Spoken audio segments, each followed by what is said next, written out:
People still seem to be coming in. I invited a couple of English professors. I don't know if they're coming. English professors? Yeah, you know, you've heard of them. Oh my Heard of God. them. Hello, Richard. Hello, Nigel. Hi. Ron Corthell here. Oh, Ron, yeah, Yes. I was just saying. Ron, we invited can't see you. Some You professors. can't see me? Put on your visual, Ron.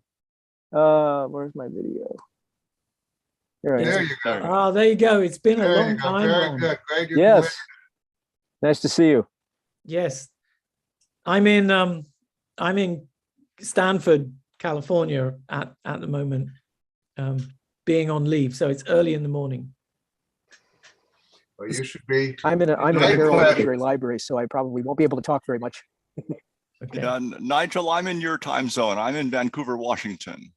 Okay. I'm in a Carroll at the Newberry Library, so I probably won't be able to. Oops. But back in my misspent youth, I did my graduate work at Stanford, so I understand Oh. the farm very well. Yes. Yes, it is. It is. Yeah. Yeah. Well, I'm in a building on Peter Coots Circle, if that means anything to you. What it means to me is a climb on a bicycle on the way home, quite a climb every day. Be better if it was on the way in, wouldn't it? It's great on the way in. You can fly down to the campus. That's harsh.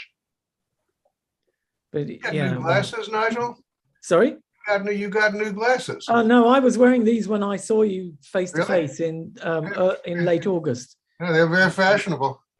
Thank you. All right, we should begin. I put the link to the YouTube transmission in the chat if anyone wants to share it on Facebook or whatever. So tonight we have a bit of an unusual session for us. We'll be talking about skepticism and private conscience in John Donne's third satire. And the idea is to get introductions from our three speakers and then discuss the poem together.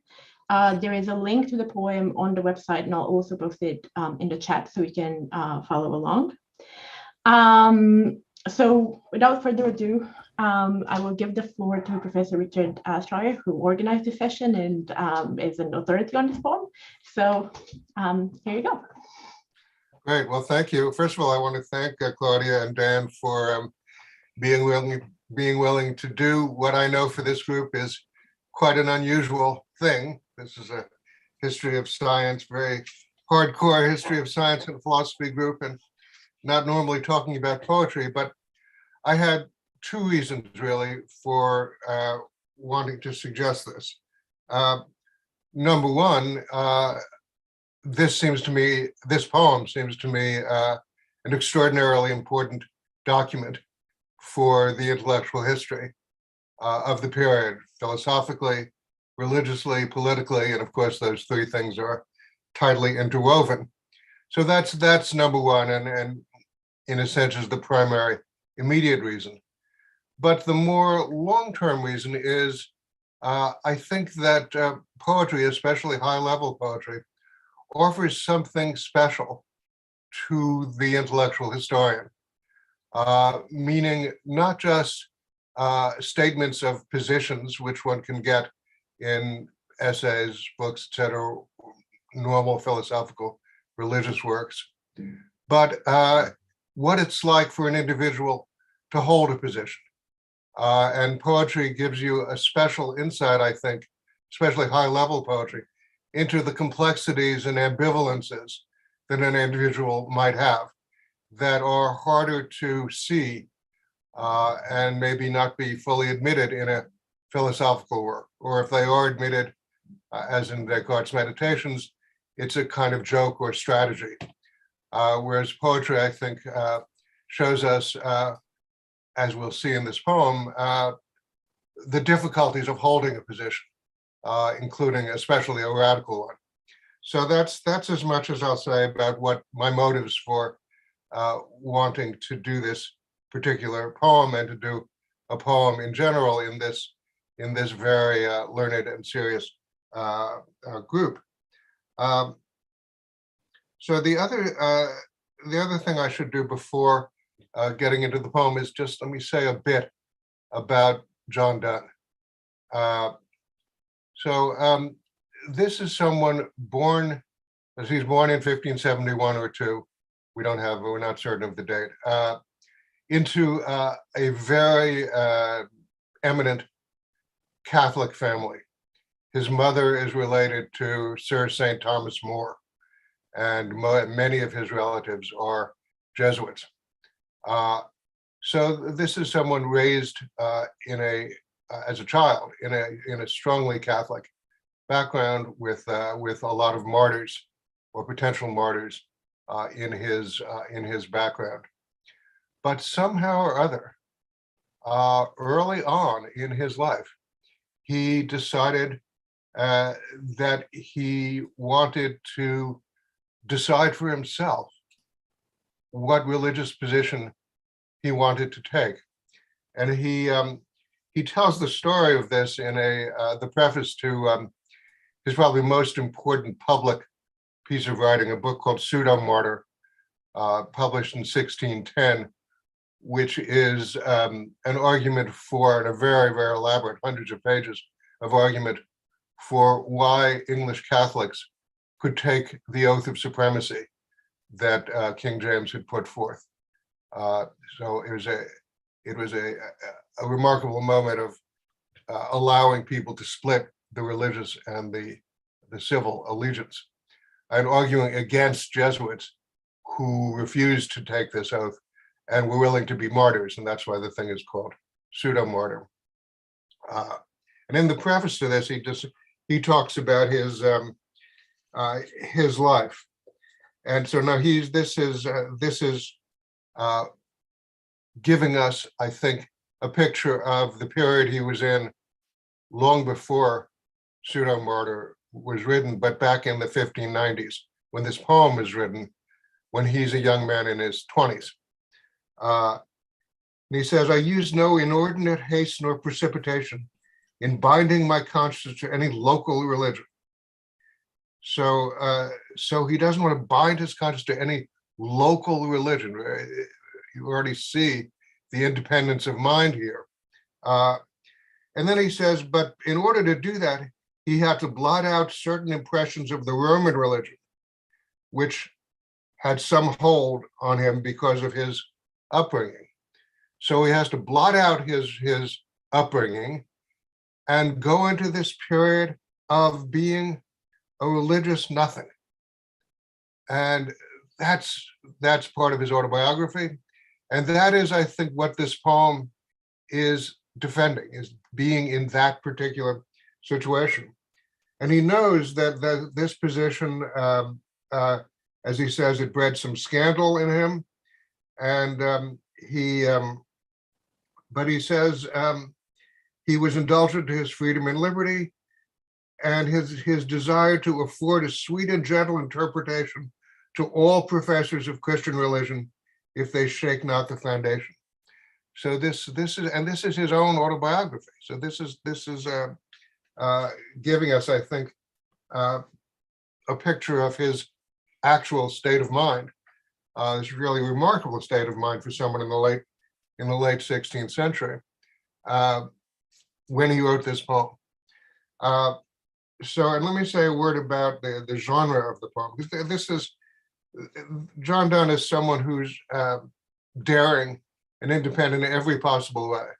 So this poem is a verse satire, a formal verse satire, or a verse essay. It's somewhere in between.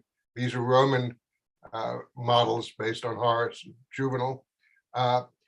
He's writing this in the mid-1590s when everyone else, every other literary type in the culture is writing either sonnets or narrative poems. And instead he writes verse satires or verse essays. And these might be the first verse satires in English. It's not quite clear, but it's possible they are. So even the form is itself unusual. And then he's not even sure what the form of the thing is. Since the fourth line of the poem asks whether railing will do any good. And railing, meaning harsh invective, is the mode for Juvenalian satire. So he's asking right at the beginning, is what I'm about to do worth anything? But then I'm going to go on and do it anyhow. Let me give a kind of overview of the poem and then try to work quickly through it. So I'm presuming everyone has access to the text. Is that, I'll just assume that. So the first 15 lines or so, which are very complicated, and we'll come back to them, complicated in terms of state of mind, complicated in terms of religious philosophical position, is a kind of prologue. And then the thing sort of gets going at around line 6:15, where we get the first of a series of injunctions. The poem has a bunch of injunctions. And if thou darest, fear this. And we're told this section is about the right kind of courage. And it's a very Aristotelian notion of courage, that courage is a matter of having the right kind of fear, not having no fear. And the issue becomes one of how to think about courage. And we get all sorts of examples of some kind of false courage, or all sorts of Elizabethan energetic activities that this speaker is thinking are not the right sort of thing. And we get at around line 33, we get this notion of you got to stand to the appointed field. And then the question, well, what is the appointed field? And the appointed field turns out to be what we get in the next section with another injunction at line 43, seek true religion. So that's the appointed field, is this field of spiritual battle, spiritual effort, not all of this other stuff. And then at this point, the poem really gets going and we start getting satiric portraits, kind of in a Juvenalian mode. And we get our named participants in religious life. And we'll come back over them. He goes on with the different seekers of true religion who get things wrong, down to about line 74 or 5, where we're told be busy to seek her. So we're told that suddenly we're supposed to do something that's different from what these other folks are doing. And we get this strong assertion of personal conviction. Believe me this, at line 74. He's not of none nor worst that seeks the best. So somehow seeking for true religion is the position being defended. And but interestingly here, we move from the thing being sought, moves from our mistress, fair religion, to truth. We move into a more purely epistemological mode here. And we talk about the whole question of the quest for truth and how do you go about it. And that lasts down to line 89 or so, where we get the amazingly ambiguous and wonderful line that I hope we'll talk to about, keep the truth which thou hast found. So we're told, okay, now if you think you've got something, now what do you do? And the rest of the poem, part 4 of the poem, is about resisting earthly impositions on the conscience of any kind of authority that would impose a belief, rather than the one that one has somehow found for oneself. And the poem ends with a picture of what it means to lose oneself by giving oneself to some kind of external authority. So that's the overview of the thing. So let me go back and now pick up some details. We don't really have time to talk about the complexity of the emotional state of the speaker at the beginning, but what's going on there with pity and spleen is very tricky and complicated and interesting, and already signals we're in a world of some kind of complexity. But then we move to a thought for the first time at line 5. Is not our mistress fair religion as worthy of our soul's devotion as virtue was in the first blinded age? So this is really quite tricky. On the one hand, we got the blinded age. These are people before, this is the classical world, before Christianity. But on the other hand, the devotion to virtue, devotion, a word associated with religion, to virtue, the great goal of classical philosophy, is seen as somehow better, doing better than where we are now. And that thought continues. That the searching for earthly honor seems to have had a moral effect. And then he compounds the felony, so to speak, by this imagined scene of your father's spirit, meaning someone in your own generation spirit, might meet blind philosophers in heaven. So the blinded age, the blinded people are in heaven, unquestionably. There they are. And your father might meet them. And these blind philosophers whose merit, and this is one of the things that a poem can do, is use line breaks for drama. So we got the blind philosophers who are in heaven through merit. That makes perfect sense. Nice, good Catholic theology. But then whose merit of strict life may be imputed faith. So they're saved by faith, which is merit. And Donne is just playing around here with the two opposed theologies of faith and merit in a way that's either daring or impudent or trying to get at some kind of syncretic theological position. But the use of imputation here would make Luther turn over in his grave, because imputation for Luther opposed merit. And here merit produces the imputation, which gets you to heaven, where the blind philosophers already are. And then we get this picture of various Elizabethan activities which show the wrong kind of courage. And then we get to sort of spiritual warfare with the world, the flesh, and the devil, but around line 36 and following. But Donne does them in reverse order. So he does the devil first, then the world, and then flesh, because flesh is the one he's interested in. And we get this extraordinary picture of the great thing about the soul is it's what gives the body the power to have enjoyment. So he says, look, you should think about the soul. That's what really counts.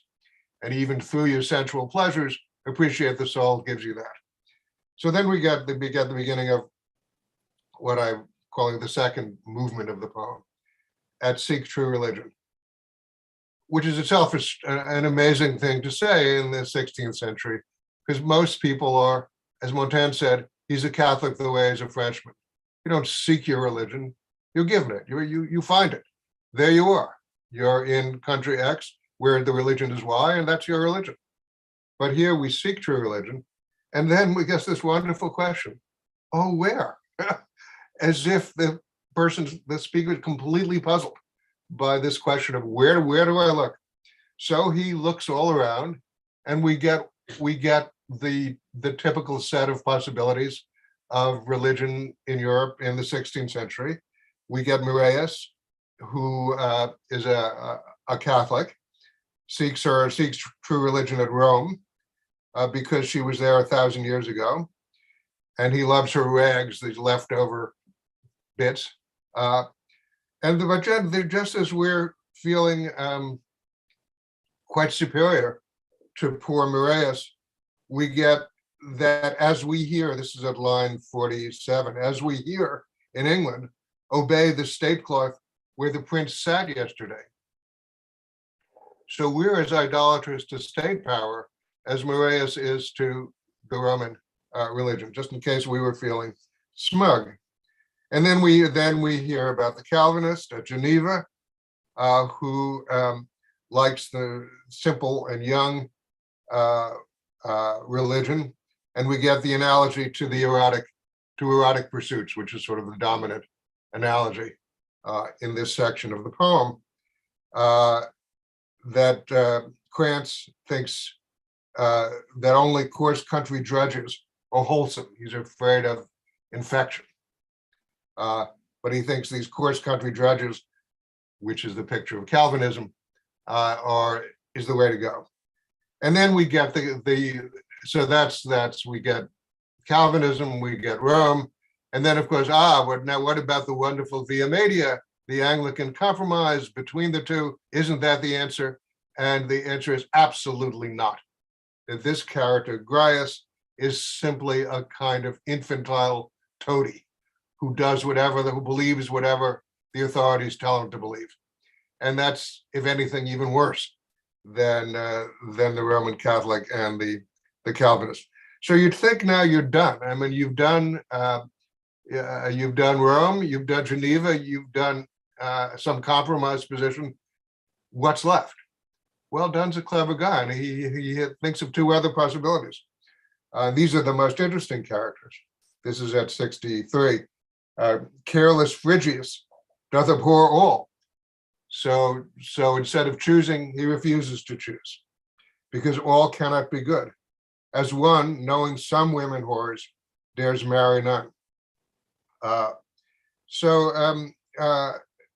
Phrygius seems to be making a kind of logical mistake that, well, because all are good, all can't be good, they're all bad. But he's not exactly saying that, but rather he's not sure how to tell the good from the bad, so he just abstains. And he's the only one of these named satiric characters, and the names come from my colleague Josh Scodell, discovered these names come from juvenile satires, although what the relation exactly is a question. But Phrygius is the only one who has an epithet, careless. And this can't mean sloppy. It's got to mean something like without cares, that he's a sort of Epicurean skeptic who just stands apart from having opinions, so he won't be troubled. And that's his position, which is being mocked also. And then, because he fails with, since the issue has been courage, he doesn't dare marry anybody. So even though he frees himself from care, he has no courage. He's a sort of weakling. And then last of all, okay, there's the guy who rejects all religions, and then there's the guy who accepts all religions, Gracchus, loves all as one. And he thinks that religion is the same everywhere, just like women are the same kind of creature, even if they wear different clothing. And the interesting thing about that is it doesn't look as if he's making any kind of mistake. It looks as if he's simply right. It's true. Women are women, regardless of what clothing they wear. And this position that you can be saved by whatever religion you hold is a familiar radical position. I mean, Minocchio in Italy got burned for saying this, but Montaigne says the same thing. The King of Utopia says the same thing, etc. And John Donne said the same thing in various letters, that all the versions of Christianity are virtual beams of one sun. So what's wrong with Gracchus's position is an interesting question, but he's clearly meant to be one of the people satirized, but of course not satirized as seriously as the Grias, the toady Anglicanism. Then we get a section which I don't understand at all, and I would love to have us discuss about why you have to choose one and only one, and then get it right.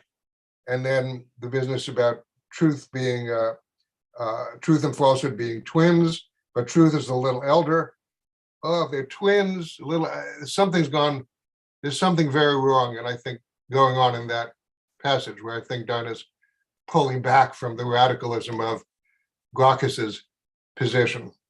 And then we get the next section on, in my sense of the poem, I'd be busy to seek her, where we move from thinking about different commitments or non-commitments to this issue of, well, you've got to work at seeking true religion.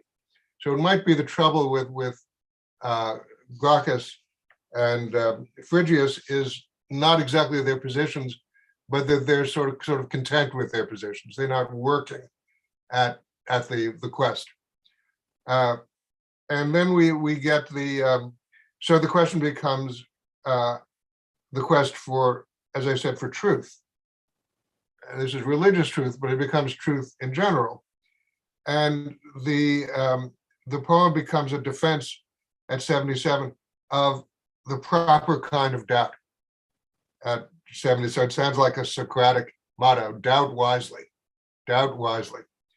So what does wise doubt consist of? Well, inquiring. And then we get this image of truth on a hill, very traditional image from the tablet of Cebes and other places, but it's truth on the hill rather than education or something else. And the point of the image is, it's a little complex in the sense of, on the one hand, we have to keep going around and around. And on the other hand, we're supposed to get somewhere ultimately. But there's some kind of conflict between the seeking activity, which may itself be the good thing, and the insistence on getting somewhere. And I think that runs through this whole section. And then he says, well, you got to try to get somewhere before you die so that your soul can rest. So then we get this line, which I don't understand, about mysteries being blinding, yet plain. And if someone can explain that, I would love to hear it. But finally, we get to the last movement of the poem with the line that I want to spend a little time on. Keep, at line 89, keep the truth which thou hast found, which I think is wonderfully ambiguous between the objective and the subjective.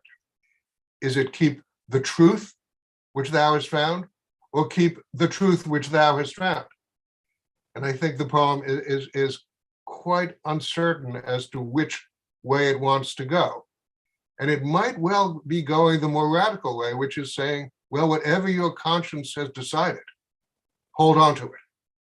That's the truth which thou hast found. And if it seems true to you, hold on to it, rest there, stand there. And Donne defends a position like this in his least, Pseudomortar is his most public book. His least public book is a defense of suicide called Thanatos, which he wrote in a couple of years before Pseudomortar, and he kept to himself, and he didn't want it circulate at all. But Thanatos defends standing with your own conscience, even if you're wrong. You've got to go with your own conscience. So I don't know which reading of the line is right, but I want to say the subjective reading is not impossible. And then the rest of the poem is about resisting earthly authority. And the great line here is line 100, that thou mayest rightly obey power, her bounds know. So now we're not talking about, we've moved from thinking about what is true courage, what is true proper truth seeking, to what is the proper relation to earthly authorities. And the answer is limited obedience. Don't fully obey anything. That knowing about obeying power rightly is knowing its limits, its bounds. And then he goes on to make a very strong statement that those past, those limits, those bounds past, if you go, become overly obedient, like Gaius, the Anglican in the Satiric portraits, her nature and name is changed to be, and we get one of those dramatic line breaks, to be then humble to her is idolatry. So being too obedient to any kind of authority, external authority, is idolatrous, the worst possible religious statement. And then we get this very complicated image at the end, which again, I'm not sure I fully understand, but you're supposed to somehow stand at the head of the stream of power, which is presumably God, that all power in some sense descends from God. If you stay there, you will be resisting earthly power. And I think that's where the poem ends, that you've got to resist power from God claimed, and God himself to try to stand somehow apart from the stream of earthly power, which is tyrannous. So where that leaves you is a wonderful, what does it mean ultimately to trust in God in this poem? And I think it means something like trusting in your individual conscience. So I'll stop there and let my colleagues jump in. Thank you. That's wonderful stuff. I'll just put in the chat a reference to your full interpretation of this, and then we'll move straight ahead to Stephen Clark so that he doesn't have to run at the end. All right. So I just want to kind of make a small technical point really about the kind of doubt and seeking which Richard was talking about, which I want to relate more closely to the demands of Pyrrhonian skepticism. So my theme is what I've called the equivalence of confessional reason. And in order to build up my case, let's have a look first of all at Sextus Empiricus's outline of the Pyrrhonian philosophy, which was published in Latin in 1562 and thence became very influential in the latter half of the 16th century and the early 17th century.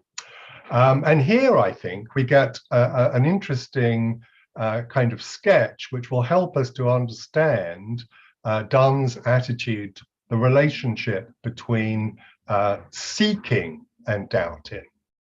So Sextus Empiricus says the skeptic school is also called zetetic from its activity in investigation and inquiry. And I think the zetetic mode is the mode which relates to seeking.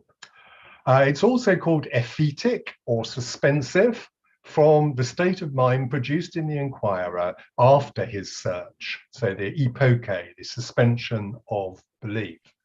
And lastly, the third prong is the aporetic or dubitative, either from its habit of doubting and seeking, as some say, or from its indecision as regards assent and denial. So that's his outline of the Pyrrhonian approach. Skepticism, he says, is an ability or mental attitude which opposes appearances to judgments, with the result that owing to the equivalence of the objects and reasons thus opposed, we are brought firstly to a state of mental suspense and next to a state of unperturbedness or quietude, ataraxia. And I think it's important to remember that Pyrrho devised his approach in relation to the controversies which were raging between the various sects of philosophy in Greece at the time. It was an attempt to overcome the kind of restlessness and anxiety which was provoked by a lack of consent and agreement in the field of philosophy. And I think that translates quite well into Donne's confessional concerns. And lastly, I want to pick out this one point that he makes about equivalence, the idea of the equivalence of different arguments. So Empiricus says, equivalence we use of equality in respect of probability and improbability to indicate that no one of the conflicting judgments takes precedence over any other. Okay, so thus much Sextus Empiricus, and I just wanted to show that the Pyrrhonian skeptical approach is known, and people have an interest in it in the late 16th century. Here, for example, we find a passage underlined by Henry Percy, 9th Earl of Northumberland, in his personal copy of Pierre Charon's De la Sagesse, of Wisdom, translated by Samson Leonard in 1611. There is a kind of ignorance and doubt, Charon says, more learned and more certain, more noble and generous than all their certainty. It is the science of sciences and the fruit of all studies. It is a modest, mild, innocent, and hearty acknowledgement of the mystical height of truth. It is the doctrine of all the wisest, greatest, and most noble philosophers who have made profession of ignorance, doubting, inquiring, searching. And you can see here, I think, that Charon very much has in mind Sextus Empiricus's characterization of the Pyrrhonian approach in philosophy.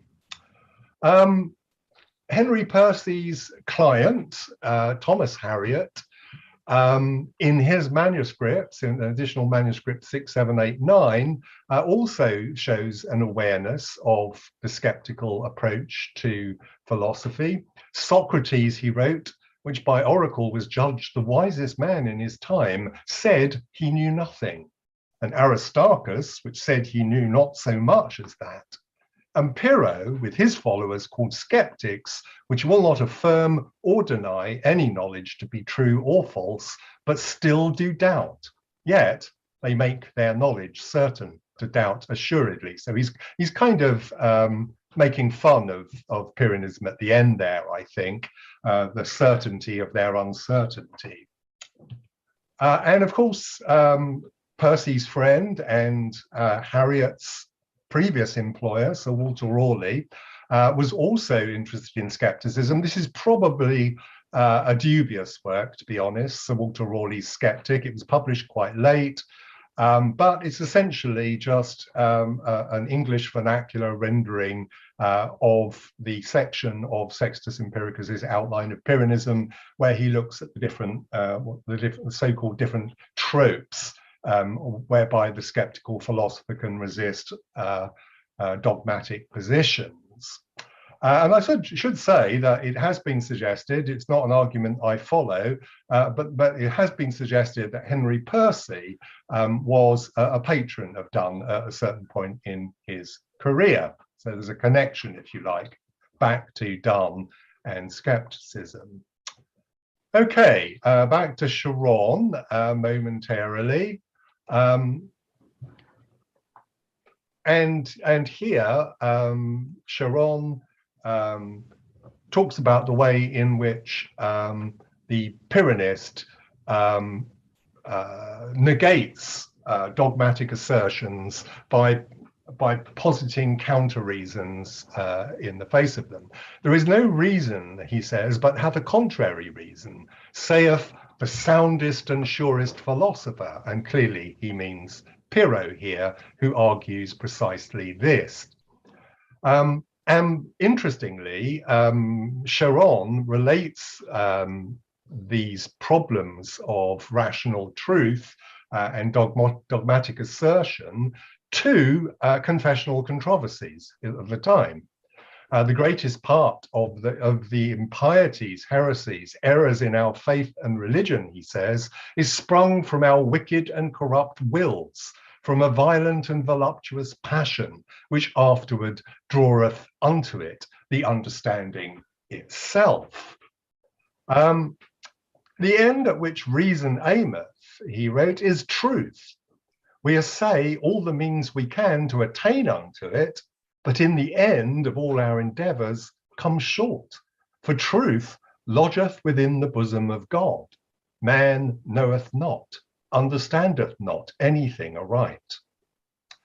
And so this is his position, is one of skeptical ignorance, Socratic ignorance. To know our own ignorance is a fair testimony of judgment. So we should be willing to concede our own ignorance when we're unable to understand things. Which brings me to Donne and the opening of the poem, where he decides that the laughing philosophy of Democritus and the weeping philosophy of Heraclitus are of no avail. We're confronted with what he calls the worn maladies of the sinful world. And I think this is terrain very familiar to readers of Donne's first anniversary, where it's sketched out at much greater length. As Richard was already told us, there was a fear here that Christians may be surpassed by the merits of the virtuous pagans. And we're in thrall, he says, to the loved foes of mankind, the devil, the world, the flesh, and its joys. So what do we do in the face of this situation? Well, we need true religion. And like Richard, I want to focus on, firstly, on that moment when he says, seek true religion. Oh, where? And then follows, as Richard said, the various caricatures of Catholic, Calvinist, sectarian, and Erastian positions, the various kind of positions, confessional positions that one could occupy at that moment. But he's not clear which one, well, it's clear that all of them are wrong positions. And his idea of doubting wisely is an antidote to that situation. So he asks us to doubt wisely in a strange way. And I find that an interesting phrase, actually, in a strange way. To stand inquiring right is not to stray, to sleep or run wrong is. And I see this moment as an evocation specifically of Pyrrhonian skeptical doubt. It involves doubting, but also, so the aporetic modality of philosophy, but also inquiring and seeking, the zetetic element of Pyrrhonianism. And I think when you look at Sextus's outline of Pyrrhonism, one thing he's quite clear about is one option we can't take is simply to do nothing at all, to cease philosophizing, throw up our hands and say, well, you know, it's either true or untrue, it doesn't matter. That's never a possibility. There's a constant stress that whilst certain knowledge is likely to turn out to be unattainable, we must nonetheless continue to investigate and seek. And that's the zetetic imperative. As he says, truth and falsehood be near twins. It's very difficult to discern truths from falsehoods, true ideas from false ideas. They're near twins, but be busy to seek her, he enjoins. And I think that is an injunction to a continuance of Pyrrhonian zetetic investigation. After all, looking at the various confessional positions which are open to us, to adorn or scorn an image or protest may all be bad, so none of them may be correct. So it's important, he says, for us to strive for the truth. And he makes a kind of contrast between wanting to arrive at the truth, and the action that you actually need to take in order to obtain it. So it's important for him, the activity, the action of investigation, seeking the truth. And that, he says, will give the soul rest. In Sextus Empiricus, the rest that's being sought is tranquility of mind, it's ataraxia, it's unperturbedness. But the soul rest, which Donne is talking about, of course, is ultimately salvation. And as Richard mentioned, Donne mounts an argument, I think, against state religion and in favor of a kind of personal conscience. He says, "Fool, wilt thou let thy soul be tied to man's laws, by which she shall not be tried at the last day?" So there's a kind of a possibility, I think, that he's suggesting that state religions of various kinds and personal salvation may be at variance. And as such, we're duty bound to adhere to our own personal salvation, which will confront us in the consequences of which will confront us at the last judgment. And he does say that basically the various sides of the confessional debate might have equally valid arguments, and this is how Pyrrhonian skepticism works. You oppose an equally valid and equally probable argument against that of your opponent. Is this excuse, he says, for mere contraries equally strong? Cannot both sides say so? So in that sense, the dogmatic positions of the different confessional sides cancel each other out because they're equipollents. So ultimately, I would argue, Donne's position is one of skeptical fideism. And a skeptical fideism, interestingly, which is applied to the dogmatic confessional controversies of his time. He argues that these entrenched positions are shaped by the demands of secular power, and that it's better to trust in one's personal relationship to God rather than men's unjust power from God claimed. Given, here I'm following Petrides, who suggests that Satire 3 may have been composed as late as 1620, a year before Donne was made Dean of St. Paul's. And if that's the case, he was being quite courageous to suggest that the polarized theological positions are equipollent in this way. Absolute certainty about the true church was impossible to obtain, he seems to suggest. He wasn't sure, as he says in Holy Sonnet 18, whether she, the true church, shall evermore on one or seven or no hill appear.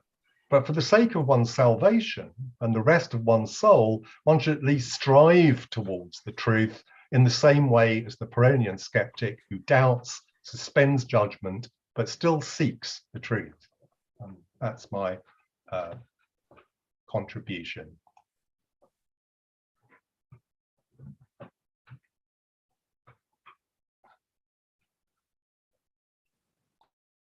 Oh, could you hear me? I think I was muted. I said thank you very much, and let's move on to Nigel Smith. Okay, thank you to Richard and to Stephen for those magnificent presentations.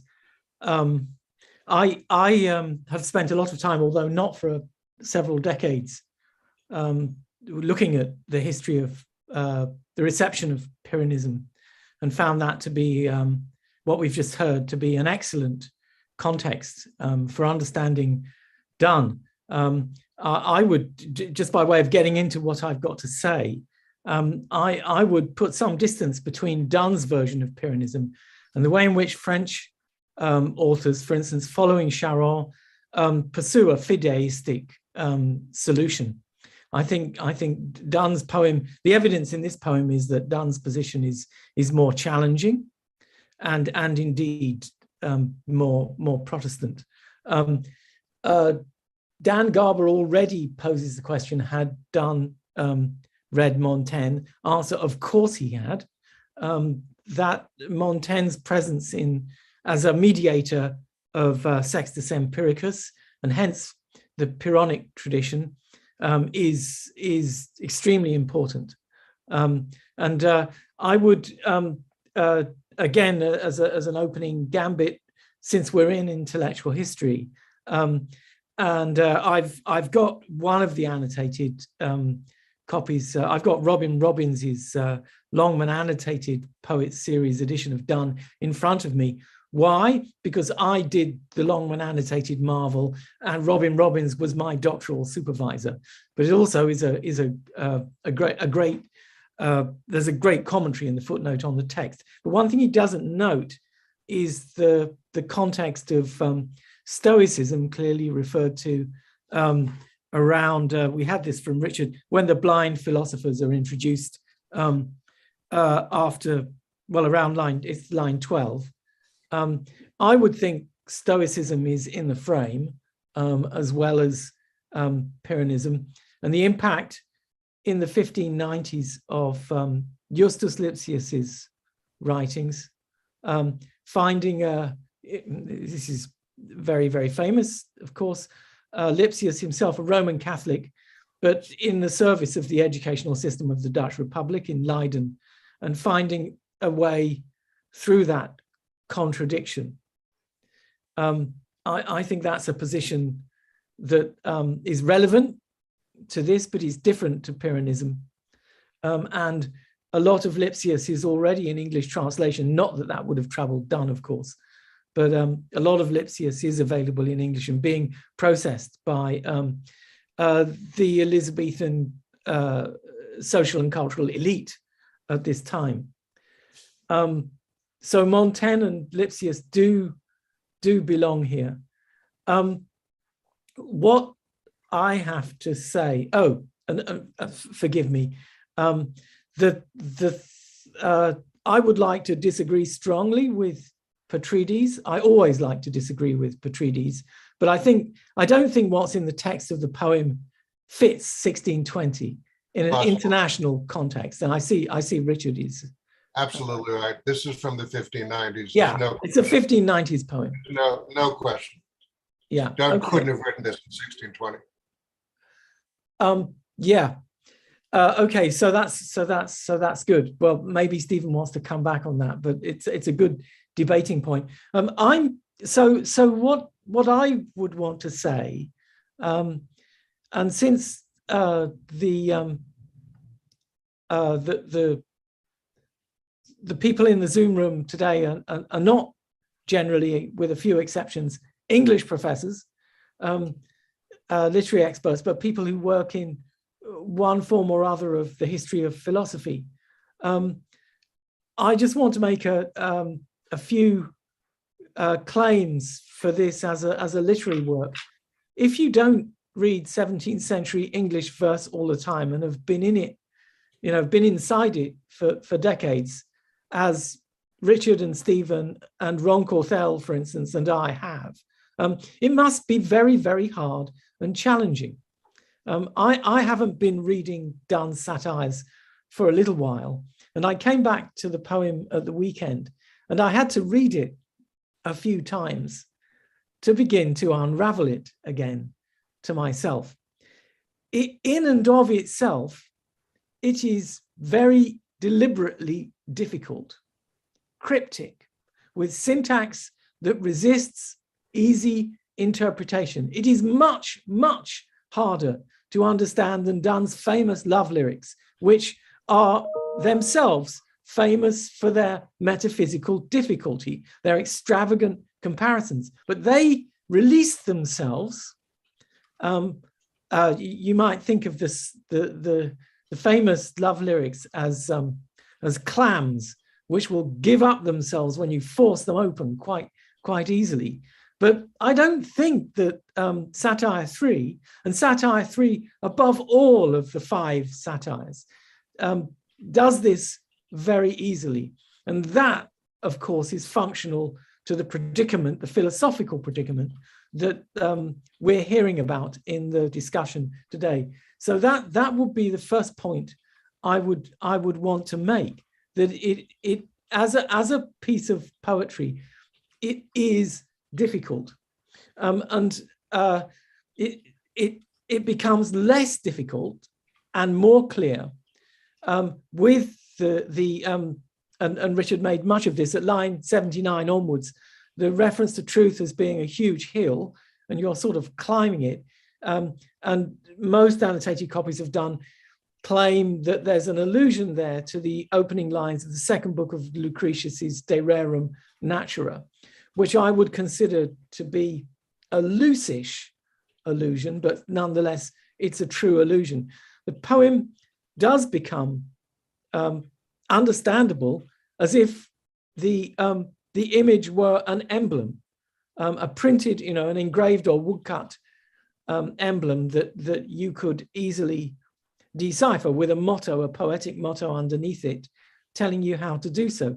So the satire sort of alludes or quotes another contemporary literary mode that, for what it's worth, was just becoming extremely popular in England at the end of the 16th century. There's a slightly earlier life in Italy and in the Low Countries for the popularity of emblemata.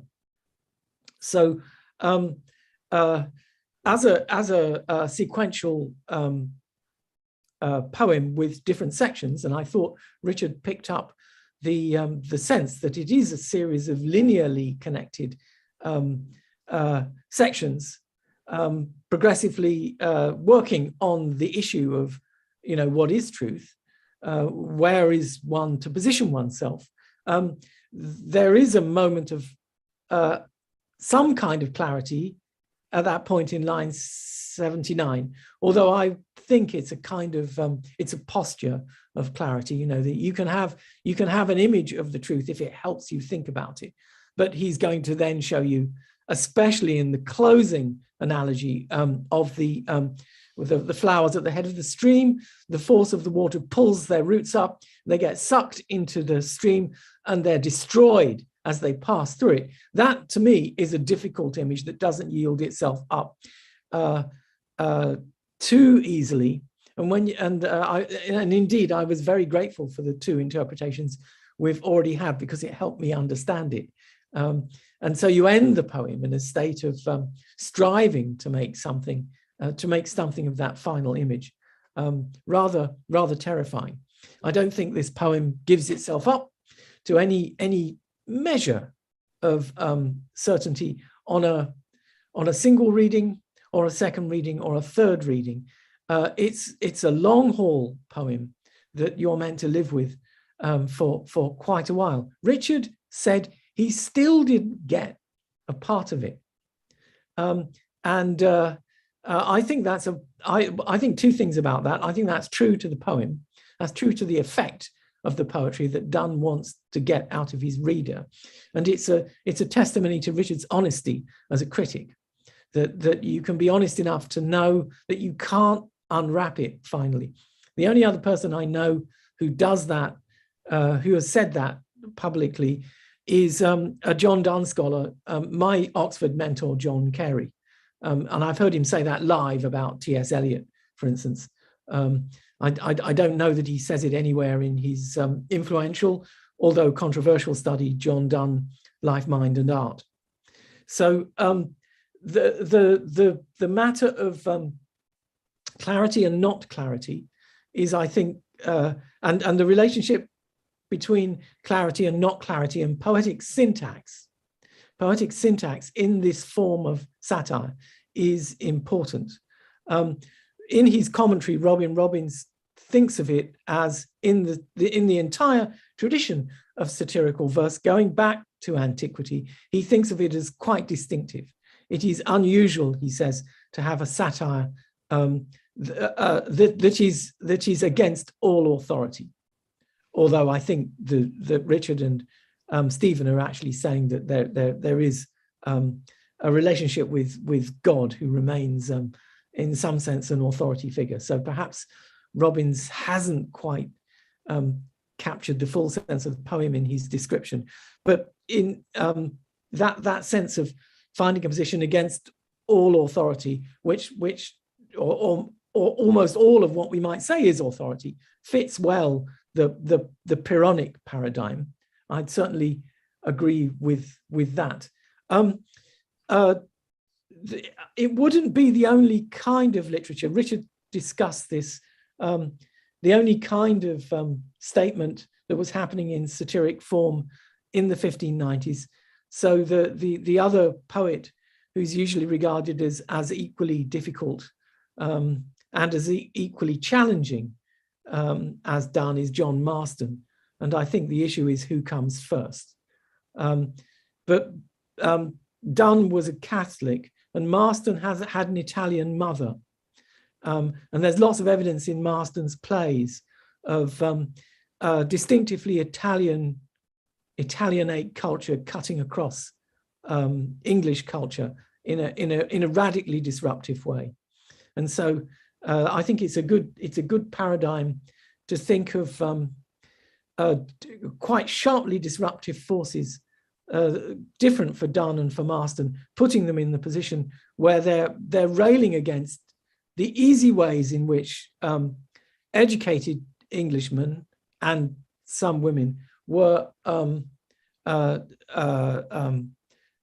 able to think their position through in the 1590s, which I think most people accept as a very disturbing decade in English intellectual and elite political life, because the succession of the crown wasn't certain, and political projects that are strongly associated with Elizabeth and her Privy Council weren't, for instance, their relationship with Ireland, the relationship between England and Ireland were not working out well. So there's a general sense of things unraveling as the monarch entered her last years, as everyone in the governing elite knew. And the contrast with Donne and Marston as epistemologically deeply challenging poets, I would say, is the man who would become a Stuart bishop and antagonist of Milton, Joseph Hall, who published a volume of satires as a younger author at this time. Milton would later call them toothless satires, and of a different order. Satire is the emergent mode of writing of this era. We already have the circling around, and I think they were regarded as in the sphere of politics and religion, profoundly disruptive, the Mar-Prelate satires in prose, Puritans in the guise of jesters attacking bishops and poking fun at them, and in a world in which oaths of loyalty and supremacy are being required, as we heard from Richard, this seriously matters, and that's another dimension of the writing of the form of satire that I think matters, and I think I ought to leave a little bit of space for discussion in the room. There's a lot appearing in the chat column, so I'll try to begin, or I'll try to wind up. I think the other thing I wanted to say is, let us not forget the somewhat longer career of the reception of Donne. The Beer Thanatos and the Essays in Divinity, two works of, shall we say, liberal or even free-thinking thought by Donne, very challenging, written, we think, somewhat after, but not long after the third satire, were published in printed form for the first time in the 1640s by Donne's son, and a good while after he had died. And in that, Beer Thanatos, the justification of suicide, appears in 1643. That is the same year as Milton's divorce tracts, also controversial in that moment, and also Richard Overton, the future leveller's defense of the mortality of the soul. These are all of these ideas had been discussed in manuscript culture beforehand, but there they were in the freer circumstances of Civil War, the freer publishing circumstances of Civil War England.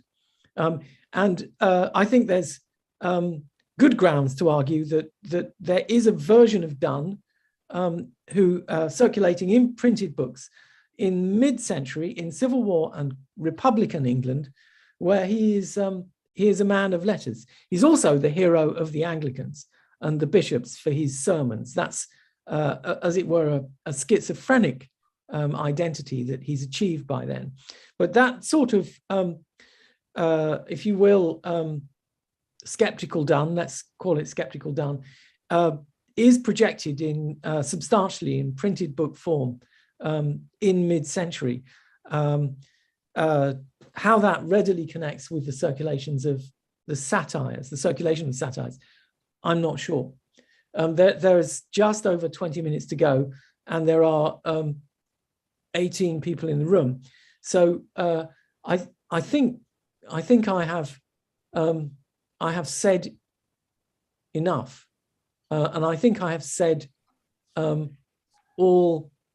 I want to say. Nobody has thus far mentioned whether we agree or don't agree with David Wootton's exotic proposition that Donne was connected with or even a member of the family of love, which connects to this arena of religious speculation. I have a pretty negative view of that. Let's open that up to discussion. Thank Claudia, you. how much time Nigel? do we? How much time? So I thought we were going to. I thought we were going up to 2 Eastern time, right? We should have another hour or so. Oh, really? 50 minutes or so. Yeah. 50 minutes or so, yeah. So we've got more than a half hour. I will have to go. I could stay on for another half hour or so, but then I'll have to move. Right. So anyone who has questions directed at Nigel, ask them now. Okay. So we have all the others. That is true. We have 2 questions from Jonathan. Jonathan, would you mind reading them? Sure. Hi. Can you hear me? Can you hear me? Yes. Okay, great. Thanks. Yeah, thanks for the fascinating talks. I'll read the first question. Yeah, the first question is fideism. In general, like a fideist will still appeal to something, right? Gospel and revelation. Donne doesn't seem to be appealing to either gospel or revelation, and that. So I wanted your thoughts on that, but I also wanted to know what you thought he is referring to when he refers to religion. Obviously, he's referring to the Christian religion. But is the point here, when he's searching for truth, is he searching for truth on doctrinal points? Or is he arguing for something else, this kind of, is he arguing for kind of universal, kind of humanists, Christian religion, something like this? Okay, and then the second question is about Lipsius.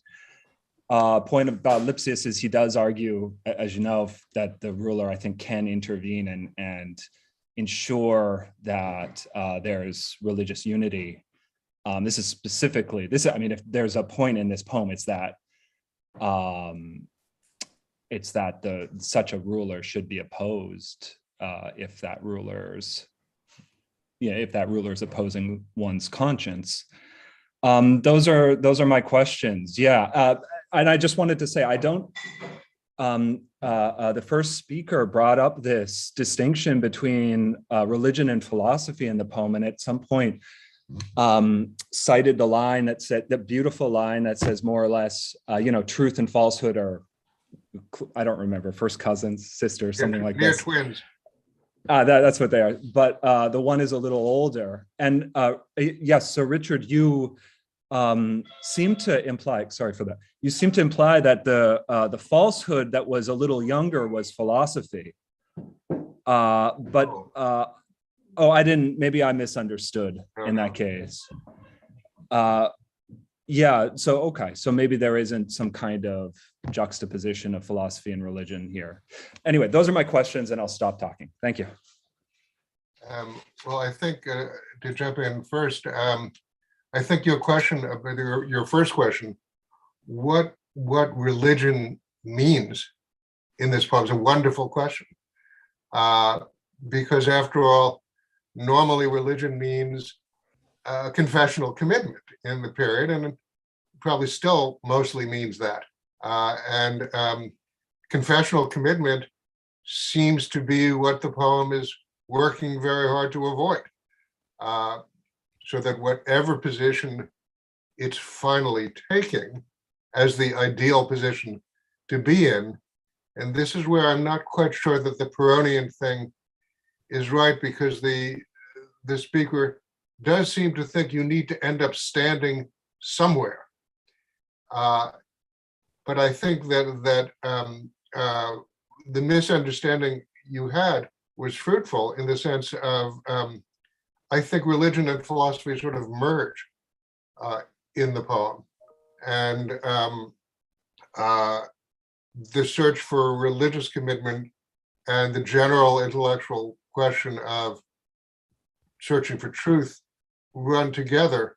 But I think there is a spiritual dimension. So this is where I think it's not just epistemological, that there is, as Stephen said, there's the issue of, well, heaven keeps being mentioned, and the last day, that there's some kind of transcendental dimension that needs to be accommodated.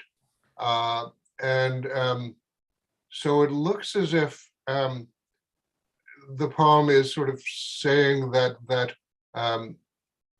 if one sort of goes about the search right, whatever that means, you get somewhere, and somehow or other you have to sort of stick to it, because whatever that last image, which is very complicated, is, it's about letting yourself be swept along by earthly power. And you're not supposed to do that. And you're supposed to somehow, trust God himself, which seems to be pretty close to trusting your own reason and conscience. So it's not a fideist position, in that it's not an anti-rationalist position. I think someone brought that up in the chat. I think that was me. Oh, Yeah. that was you, yeah. That was me, yeah. Oops, I gotta let my cat out of the room. Nigel, would you like to add something? Okay. No, I was just enjoying the feline interruption or intervention, I should say. That was. She's hiding in here from the cleaning lady, but the cleaning lady is gone. I mean, I agree with what Richard had just said, that I think, and I said this, that I think that it's not that fideism is effectively being challenged, almost avant la lettre, because the great fideistic statements come through later in the 17th century. And that's a way of, I mean, I think it's got more to do with how Charon was received rather than Montaigne. But I think, Charon is followed as a fideistic author in French intellectual culture. So I want to ask Stephen, I'm sorry he's not here, whether Phrygius is a Pyrrhonian, because careless Phrygius seems to mean something like ataraxia there, something like mental tranquility, and Phrygius has it by avoiding having any commitments, which sounds a lot like ancient skepticism, and somehow that's not supposed to be the model. But it's again, the hard part about the satirical portraits is, where do Phrygius and Gracchus go wrong, since they both seem to have a kind of sensible view. There's a number of hands up. Great. Well, before this, I think we should take Donna's questions, and then we can move to Dan and Avital have their hands up. Yeah, well, one is just a question of clarification, which relates a bit to the dating of the poem. But if the poem is indeed in the late 1590s, then that's a period where there was a lot of satire concerning religion. And my question is whether is there any connection, or can we read this in the context of what in the early 1590s was the debates around Martin Marprate tracts, and that issue had as a result the fact that many people were involved with a question of what is the relation between practicing religion and searching for the truth. I think yes. I think that the Marprelate tracts, which begin to be produced at the end of the previous decade, the late 1580s, are part of the atmosphere of malaise that came upon Elizabethan England, in particular in the 1590s. And so, and the famous and influential church historian Patrick Collinson did a lot of work about satirical documents being introduced as a kind of written performance texts in church services. So he has some evidence of Marprelate-like verse being left in pulpits, or even somebody interrupting a service in the established church and reading or leaving a Marprelate-like satire. And some of this was in verse as well as in prose. And I can dig out the reference for that. I think it's in an article somewhere. And other people have worked on that particular circulation of satirical information. So that is a context for Donne's satire.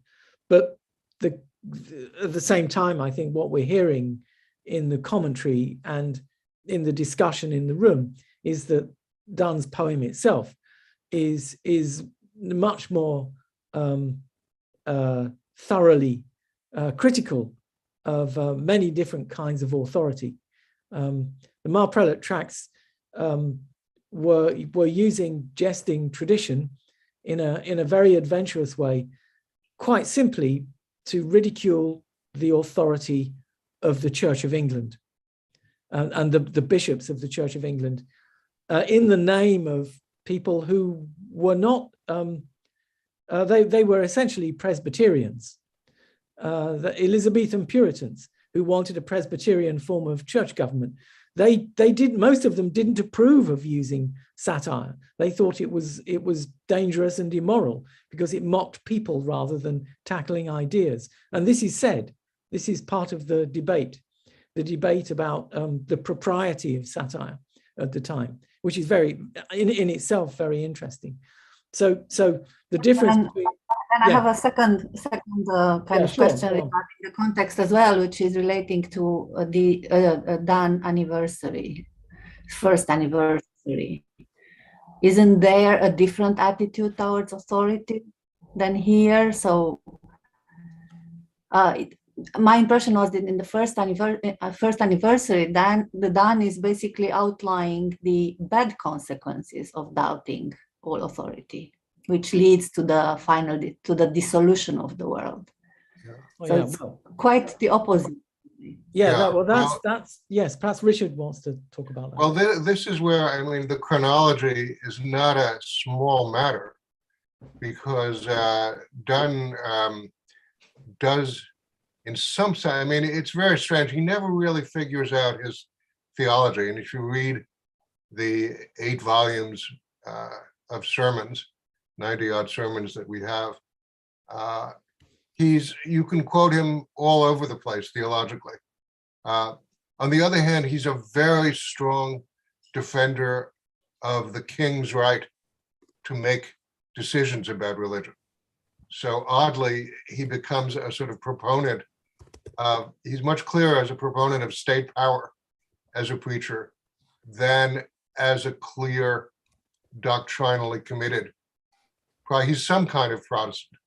There's no doubt he's already an ex-Catholic by the time he's writing this poem in the early 1590s, because as he says, he had to blot out all of everything he was taught as a youngster by his Catholic forebears in order to get to this point where he could, for himself, as he says, read the whole body of controversy between the religions and decide where he stood or didn't stand.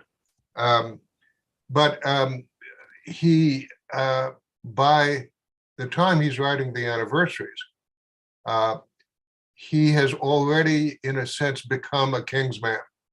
So that Pseudomortar, this book where he tells about his embarrassing religious period of non-commitment, is an argument for commitment to state power.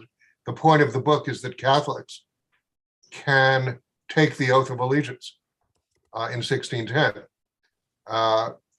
And he's supporting the king's position on this and answering Bellarmine and others. So he moves to a kind of positive position towards state power, which I think is really quite different. I mean, the Donne of the 1590s and the Donne of the late teens is a very different figure. Now, how he got from one to the other is one of the great mysteries in Donne scholarship. It looks as if after his, anyone who knows anything about Donne's life knows that he had a marriage that was a political and career disaster. He married a woman above his social class, whose father got him kicked out of a wonderful job he had as Thomas Egerton's secretary. And he never had proper employment. He was poor as a church mouse and kept having children and sponging off his friends and desperately needed employment and hated being off by himself. And I think some sort of the best account of how Donne gravitated towards being such a devoted proponent for state power is his desire to be part of some collective, which is not here in the third satire. Although you wonder whether there is some sort of church of seekers that he might see himself as part of. But yes, I think it's a very different position from the first anniversary. Although again, the first anniversary is a very weird, the anniversaries are paid productions. So I'm not quite sure how seriously I mean, they're always quoted as if Donne believes them, but I'm not, he's writing this for money. There's no doubt, you never met the girl that they're all about how the death of this girl is the end of the world, but you never met this girl. Whereas the third satire is much, much earlier, if Nigel and I are right, and I think, and most scholars agree, it really got to be from the 1590s. Donne is a different person. He's just a different person. And this is from the heart. This is no one made him write this poem. No one paid him to write this poem. I'll stop there. Oh, I would just add that Donne never speaks without speaking for a persona. So I would slightly differ from Richard in thinking that, you know, this is Donne projecting himself through a particular speaker. It's not an autobiography. Well, we disagree there, because I think when he says, "Believe me this," he means it.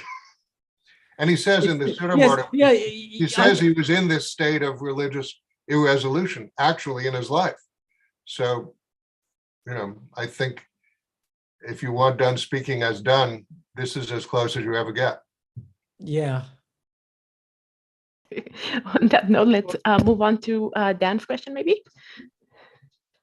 I want to thank you both, and also thank Stephen for this wonderful presentation. And I hadn't known this poem before, but it really is Wonderful. Just first a comment about fideism. The reason, and Montaigne, the reason I asked about Montaigne is because at the time that Donne wrote this poem, of course, Montaigne was not available in English, and wouldn't be translated until 1603. Right. Wondering whether Montaigne would have been, whether Donne would have been able to read it in the French. Oh, sure. Yeah. Oh, he No would have? question. Oh, yeah. He Okay, knew French, Spanish, and Italian. He was unusual in knowing Spanish. Knowing French and Italian was normal, but he also knew Spanish, probably from his Catholic forebears. great. Well, the reason why it is that I raised the question about fideism in Montaigne is because I think, reading Montaigne is not always consistent, as he tells us. But reading the Apology, reading Of Custom, which is also in the first book of the essays, the position that I read is we really can't know the truth. Just follow the customs of where it is that you grew up. And that's the way to avoid conflict and the disaster of the religious wars. And I see that to a certain extent behind what it is that's going on here. And in particular, I see that in the last lines of the poem. Now, it's clear he does say, be busy to seek her, that's to say truth. Believe me this, etc. And this marvelous image of on a huge hill, cragged and steep, truth stands. But I'm wondering whether the point isn't that there is a truth that we can find, but I think, Richard, as you pointed out, that line 89, keep the truth which thou hast found.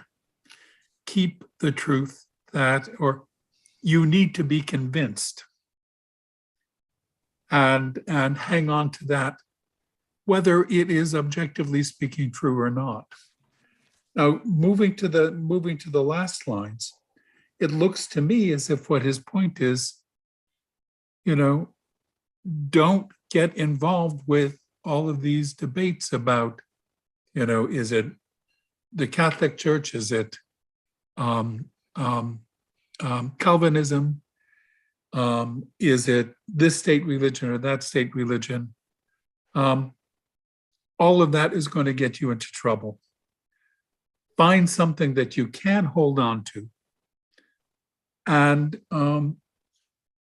stick with it, and don't get involved with the stream's tyrannous rage, which in a certain way goes back to Gracchus, though Donne does seem to reject Gracchus when Gracchus is introduced.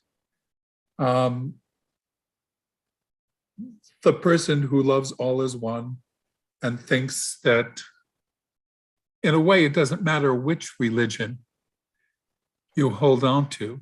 And I think Donne's point may be, well, maybe it doesn't matter which religion you hold on to, as long as you hold on to something and don't get involved in all of the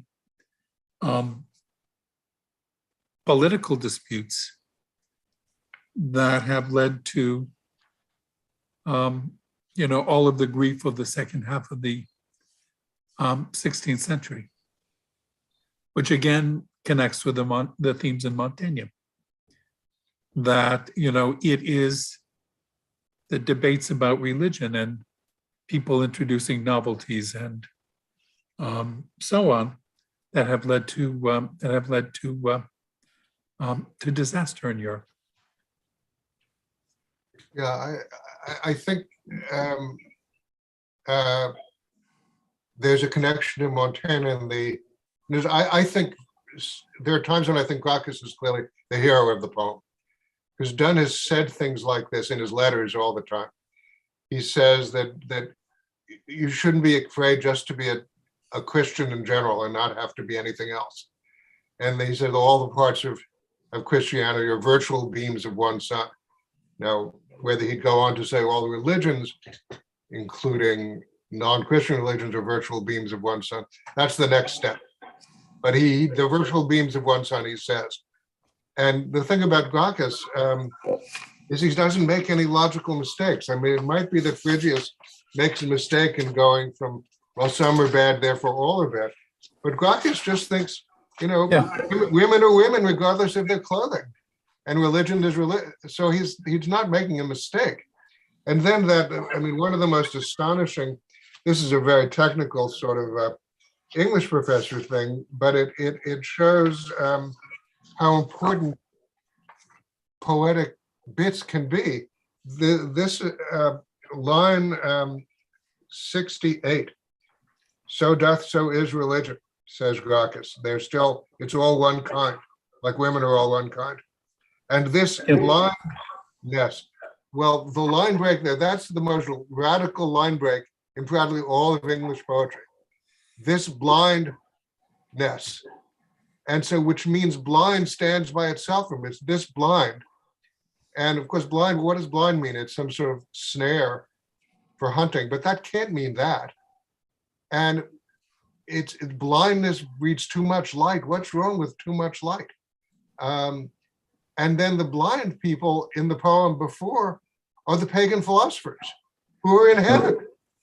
So it looks as if Gracchus is blind the way the pagans were blind, which put them in heaven.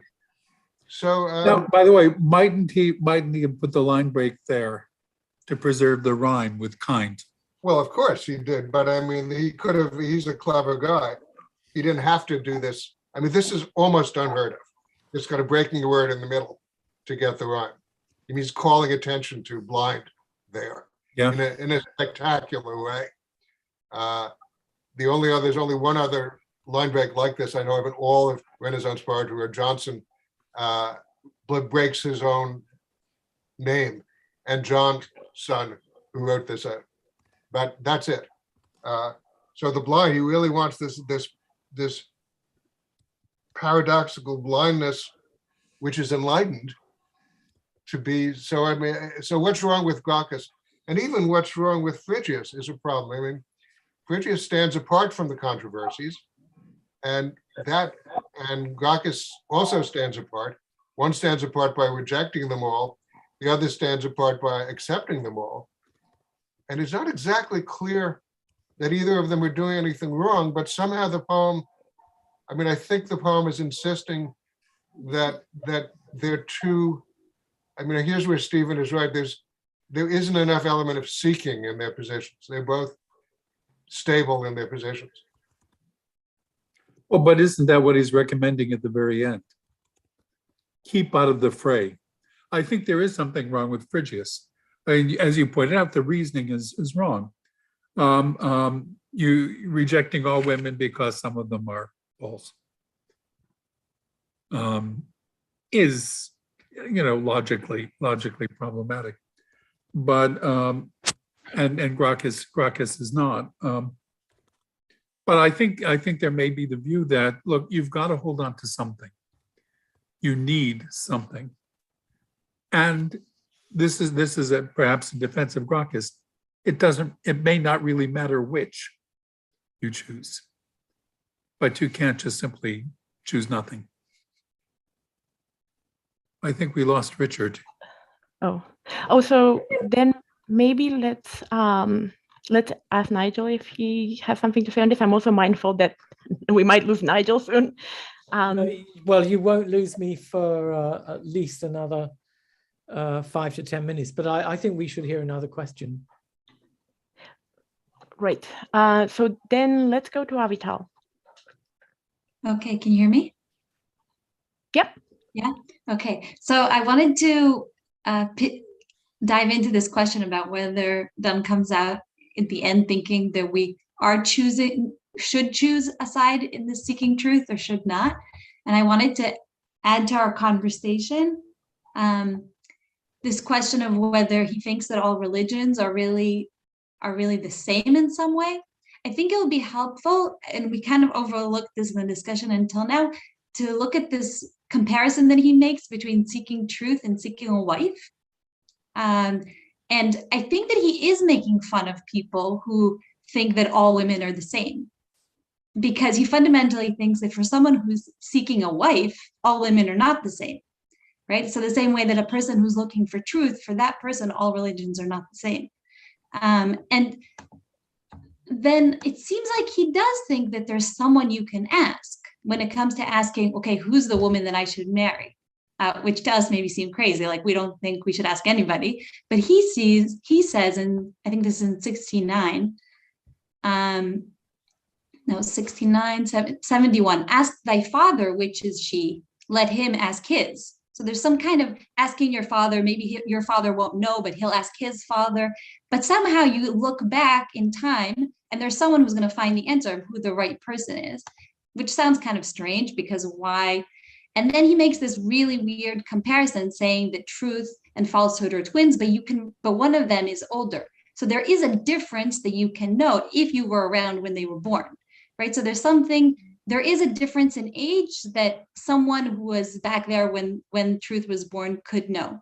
It's interesting that I think that maybe the reference here for ask thy father, which is she, is maybe Deuteronomy 32:33, where God says, if you want to know God, ask your father, or the elders of your tribe. I think it really is a reference to that verse. But whether I'm right about that or not, it seems that Donne is coming on the side here. There's a difference, even very slight, between truth and falsehood.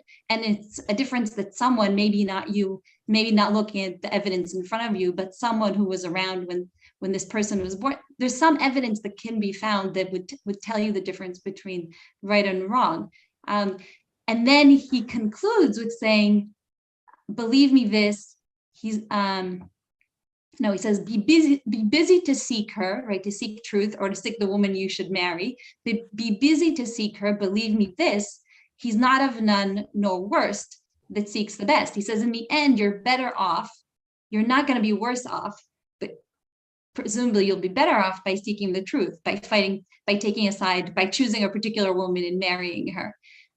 So I wanted to suggest those few lines. It seems to me that in the end, he's not coming on the side of saying every argument has a strong enough argument on the other side. There is no way to know where truth is in the end. It seems like he's saying, if you ask the person who was around when the woman was born, you'll know which one is the older sister, meaning there is a way to find truth. I'd just like to say, I think that was an excellent statement. And I think it's great to have the matter of gender in this poem, which I would have gone on to talk about.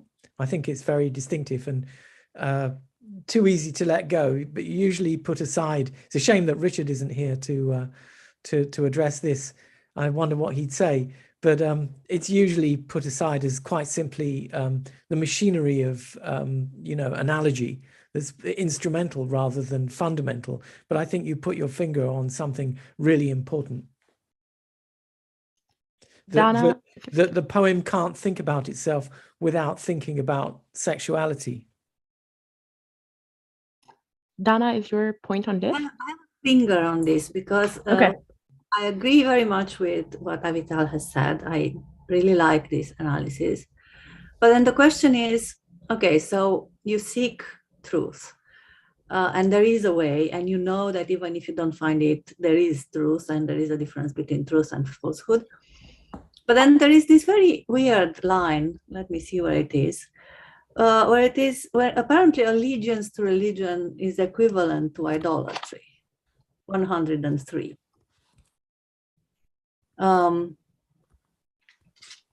Humble to her is idolatry,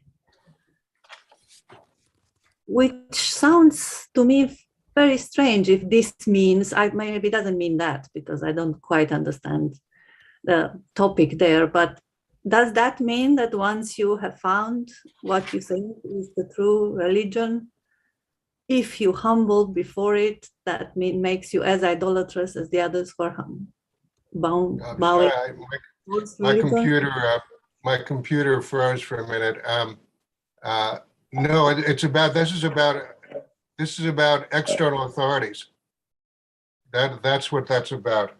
So that Sorry, can you say it again? Because I know my computer froze and I didn't hear what you're saying. This is about external authorities. In other words, if you allow any authority, so if you look at lines 98, 96 through 96:7, any authority. Philip is Philip II of Spain, the Spanish king.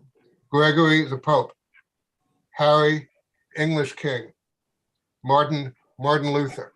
So any kind of authority, religious or secular, if you let that thing tell you what to believe,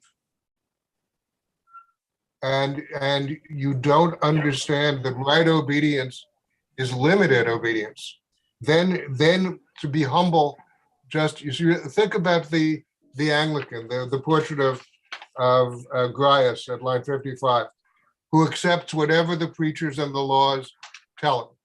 He just does whatever he's told by the authorities. This person is held in total contempt. And that's the kind of false humility that to allow earthly power to manage your conscience is idolatry. That's the idolatry. That's making an idol out of earthly power, whether it's Martin Luther or Henry VIII or Philip II. Is that clear? Yeah, but ultimately, any kind of choice you are making puts you in a group. So if you make a choice, no matter in which kind of religion you make a choice, that puts you in a group, either Martin Luther's group or Calvin's group or so. Well, okay. He's resisting all of the existing groups because he says they may all be wrong, right? To adore or scorn an image or protest. But then the family of love hypothesis is not completely. Well, yes. I mean, in other words, he seems to be the ideal position seems to be one of sort of defining your personal relationship. One that no one has ever said before. There is no group. One that you feel comfortable with. I mean, partly there's a difference between the grounds on which you accept an opinion and the opinion. So he certainly thinks you shouldn't accept an opinion on authority. He does say, when those people taught thee thus. Right. So it really looks as if, I mean, we end in a kind of radical individualism. And one of the things I love about this poem is it does all the things that a certain kind of intellectual historian tells you no one could do in the 16th century. We have to wait to the 18th century to have. May I just press this further just a bit, because Avital's point was that ask thy father was the question that you have to ask in order to find out what is true, and false, to see which one is older. Okay, so it's not really ask thy father is a question of authority. Well, I think that's an unintelligible move. Could I think Donne scared himself at that point with Gracchus and sort of gave away too much. Could I interject here on the question of the father? I wanted to ask this earlier, but Avital really pressed the point about, ask thy father and have him ask thy father, because we also have the figure of the father earlier in the poem when the father is in heaven somehow, and the son failed because he followed the father's easy ways. I don't know what this is a reference to. So it seems that if we take these two images together, it's sort of saying you have to you not only have to rethink your own tradition, but you have to have your father do the same work you're doing. Have him think of what the right stance is and have him ask his father. So it's kind of weirdly reaching back in time. I don't know if that even makes sense, but there's some strange thing going on with the first image of the father who failed the son by giving him an easy religion. Well, yeah, the line about easy ways and near is unintelligible, because whatever this poem is about, it's not doing something easy. I think he's trying to sort of establish something that makes Christianity better than paganism, but it's not clear what that is. But the Ask Thy Father line is very weird because it's, okay, Ask Thy Father sounds very conservative. But then, as Claudia just says, there's a kind of almost infinite regress here. Because ask your father, let him ask his. And you go back and back. And then you get to, okay, the basic truth. Well, truth's a little older. They're twins. It looks as if the difference between truth and falsehood in this image is almost non-existent. And so it sort of looks as if asking your father won't really get you anywhere. And then he sort of gives up on that. I just think he gives up on that, and you get, be busy to seek her. He starts all over, be busy to seek her. Do it on your own. So I mean, I think there are strange moments of Donne sort of pulling back from his own radicalism in the poem. And I think this little section right after Gracchus, who I agree with Dan, I think might be the hero of the poem. He's sort of, you get this line about you have to choose one. And why? Of force must one. What does of force there mean? Why? If in the erotic analogy, I mean, this is pointed out by Avatar, that yeah, you can only marry one woman, but that's just in the analogy. Why do you have to choose one religion? Of force must one, and forced but one. And so forced in the second one is violence being done on you. You're forced to make a single choice. But of force must one, I don't understand why do you have to choose one? There's no argument for why you have to choose one. And then he goes on to say they might all be bad. So I think this is a little section of sort of where again, I think Donne has sort of scared himself and is afraid to sort of say, well, that's right. So you get the image of seeking as the goal, but then seeking, you have to eventually find a rest. Now, to come back to Montaigne, I don't think the avoidance of religious war is in this poem, because that's not an issue in England. I mean, it's Montaigne's, whereas I think this poem might be closer to saying, you know, if you have to be killed for resisting the state religion, that might be okay. Because remember that kings can't, at 90, they can't kill anybody they want to. And if they do, they're just hangmen. They're not vicars, they're hangmen. Richard, the religious wars were over in England at that point, but they had just... There were no religious wars in England the way they were in France. They just weren't. No. But the thing is, the religious wars in France had just ended. Right. You know, at that moment, how do you read the last image of the stream's tyrannous rage, driven through mills, rocks, et cetera, et cetera? Isn't that an allusion to religious wars and the disputes between people who are advocating one or another religion? No, I think that's a picture of what it's like to be. You see, I think we're going back to, it's interesting that the person he seemed to hate most is the Anglican, is Grias, who says, because some preachers, vile ambitious bawds and laws, still new like fashions, bid him think that she which dwells with us is only perfect. He embraceth her whom his godfathers will tender to. So he just does. So so I think that figure, the figure who lets themselves, because they let themselves, they having left their roots, they give themselves to the stream's rage. That person puts themselves in the hands of the authority. I think that's what it's saying there is, that's what happens to you if you just give up your individual conscience. So I think that's a picture, I think, of individuals who are overly, it comes back to the issue that Daniela was raising, who are overly obedient to state powers. And I think the idea is you lose yourself. You lose your individuality.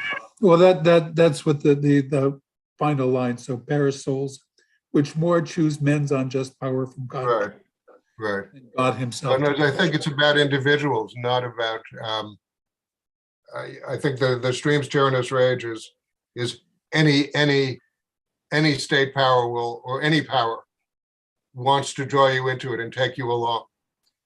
And the poem seems to be saying we should resist that. Fair enough. I want to interject the question. We still have one more question from Vila, and I'll move on to that. But I wanted to ask about the mysteries bit that yes. that's very Please, puzzling. please. So Please when you were help me with talking, that. no, I mean, I don't know what it means. It's a mystery. But when you were talking to Dan about the weird stuff that happens around blind, the break in the word, it Yes, seemed to me that was really, it's the mirror image of the Yes, mystery passage. yes. So in a way, you have Gracchus who's blind, but projecting all this light because of his Right. blindness. because And then dazzling means blinded. Yeah, Yeah, but then the speaker perceives these mysteries, and they are dazzling, but they are plain to the eye. And it seems that it's important there that they're coming from outside. They're not produced by the speaker's blindness, which might be some sort of a realist position of some sort. Like God's mysteries have to be, I don't know if revealed to you, but they're impressed in a way on your side, like the sun. They're blinding, but they're clearly there, as opposed to the sort of delusion that Gracchus has. right. No, I think that's right. But I mean, the idea is you can't look into the sun, right? If you look into the sun, you'll be blinded. But it's obvious that the sun is there. So there's something. This is where I think again the poem is somewhere poised between a subjective and an objective position about what truth is. Is truth what you come to believe after serious disquisition and you hold on to that? Or is truth really truth and there's just one thing and you got to try to get to it? I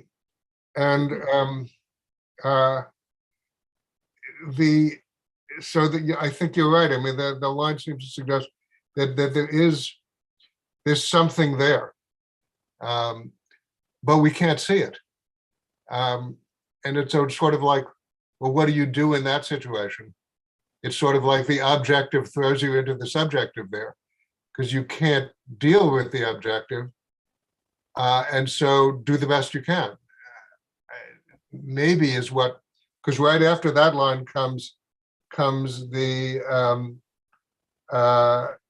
line about keeping the truth which thou hast found, which I think is phrased to be wonderfully ambiguous, depending on, where you put the emphasis. Keep the truth which thou hast found, or keep the truth which thou hast found. And I think, but I mean, that's an obvious Platonic reference here of the soul who gets out of the cave and gets dazzled by the sun. And this is the description of the acquisition of truth. And there is a big mystery in what way the acquisition of truth, equivalent with becoming blind, gave the philosopher that truth. It's the big mystery of the Republic, isn't it? Well, but as I understand it, I'm getting closer. I mean, as you move to the light, you don't get blinded. Your sight gets better in Plato. You're seeing the realities and not the shadows. Actually, when you get out of the cave, there is a clear reference to blindness and to the fact that you have to become blind. Your eyes have to become blind because the truth, you don't perceive the truth with your own eyes. And it's very similar and has to be a reference to that. It could be. It could well be. I mean, the poem is, as we've seen, just filled with classical references. I mean, doubt wisely is clearly meant to be a Socratic slogan. And again, part of the secret of the poem from the beginning is the philosophers are in heaven. So that it's not clear that Christianity has any special status. It seems to be, if anything, puts you in a worse place than classical philosophy, because the people who take virtue as their goddess seem to do fine, and they go to heaven, and we're doing so bad, so much worse than the classical philosophers. So I think that's a helpful gloss. But then you have keep the truth which thou hast found, which throws you back into the possibility of the subjectivist reading. Isn't that in reference to the rest of the line? So when I read this, keep the truth which thou hast found, men do not stand in so ill a case. I thought it was a kind of like Descartes' point. God was not so evil as to, put all the truth in the hands of kings. So it's okay to stand your ground on this. You have just as much of a okay, but absolutely. Donne actually says something like that in this book on suicide that he was afraid to publish, that he never published. As Nigel says, he never published until 20 years after his death. He says, in private cases of conscience, a private man is emperor of himself. So yeah, I think it's very much it's a stand your ground line, that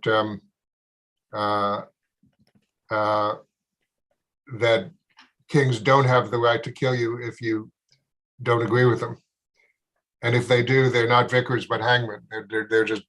They're just low executioners. One last question from Vile, who's been waiting a really long time. That's quite fine. I think my question is basically the question that you have been addressing all the time, namely, what is the final religious and or philosophical position that Donne ends up in this poem? And I suppose maybe to make it a bit more specific, if Richard's reading is right and Donne is somewhere along the same ballpark as Gracchus, then what would be the sort of context or philosophical prehistory of that kind of position that all religions contain some truth, the idea that there is something like a natural religion that would be available to Donne? And that's the question. And just a little remark about the flower analogy. I find it interesting that it seems to be both a critique and a limited defense of something like opportunism regarding the state religion. So as streams are, power is, those blessed flowers that dwell at the rough stream's calm head thrive and do well. So if you are like a flower, right? But you have to stay up your roots in a calm part of the stream. But if you take up the rough stream and ride the stream of power, you end up being grinded in the mills and lost in the sea. But still, it seems that at least this analogy points out the fact that you are in the stream. There's no way around it. And that, to me, I think in this context seems to indicate that maybe the final religious position is somewhat akin to Montaigne's position, that just accept the contingent fact of your situation, the state that you are in, and maybe keep it to yourself, the truths about religion that you have. Don't put it out there too loud. But at the same time, don't side with the strongest religious currents or the power at the same time. I wonder what you think about. Well, I think this is very difficult, but I think the Rev Stream's calm head is, I think the idea is that all power of any kind flows from God. So I think the stream's calm head there is with God.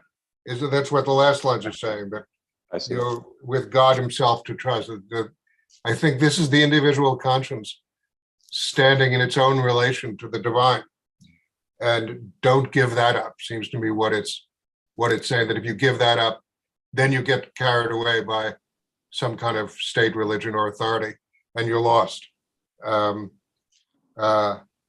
your question about where does this come from? One answer is Erasmus. And in this preface to the Priests and Jesuits of Pseudomortar, one of the things he says he knows he's going to be accused of, and he makes up this word as Erasmusando, Erasmusing, and he knows he's going to be, because I mean Erasmus, famously ends one of his most important colloquies, Sancte Socrate ora pro nobis, and very much seems to have the idea that any religion anywhere is a form of worship and is okay. And Montaigne basically says this in the Apology also. And Menocchio says it at his trial, that men are saved by whatever they sincerely believe. So, I mean, I think that this kind of belief that religious belief in itself is all that matters, sincere religious belief is all that matters, and that God is happy with that in any form, is available, I think, to Donne. And it's no accident, I think, that his best friend, although they didn't meet in the 1590s, but his best friend as a grown-up is Edward Herbert, who wrote De Veritate, which is one of the early deist books. I see. So Herbert of Sherbury. Yeah. So they were great buddies. They wrote poems to each other. And everyone thinks that Donne was close to George Herbert, the famous religious poet, but George is 20 years younger. And it's the older brother, Edward, who gets the title, who Donne is close to. And that's a non-trivial connection. Yeah, that's really interesting. Thank you so much. Sure. Thank you, Richard, and thank you for putting this together. It was really wonderful. Oh, good. Well, I had fun. I'm glad you did, and I'm sorry my computer conked out at a crucial moment. No, we got you back in Good. short time. Well, thank you all. And I think Thank this you is very much, Richard. a wonderful Thank you. group, and I wanted to do this with this group. Oh, a round of applause. All right, thank you, everyone. And then next week we meet at our usual time, so an hour later than we did this week, and we will be talking about Leibniz, I think, with Vincenzo De Risi and Andrew Janik. All right. See you Thank you next again. week. See you next week.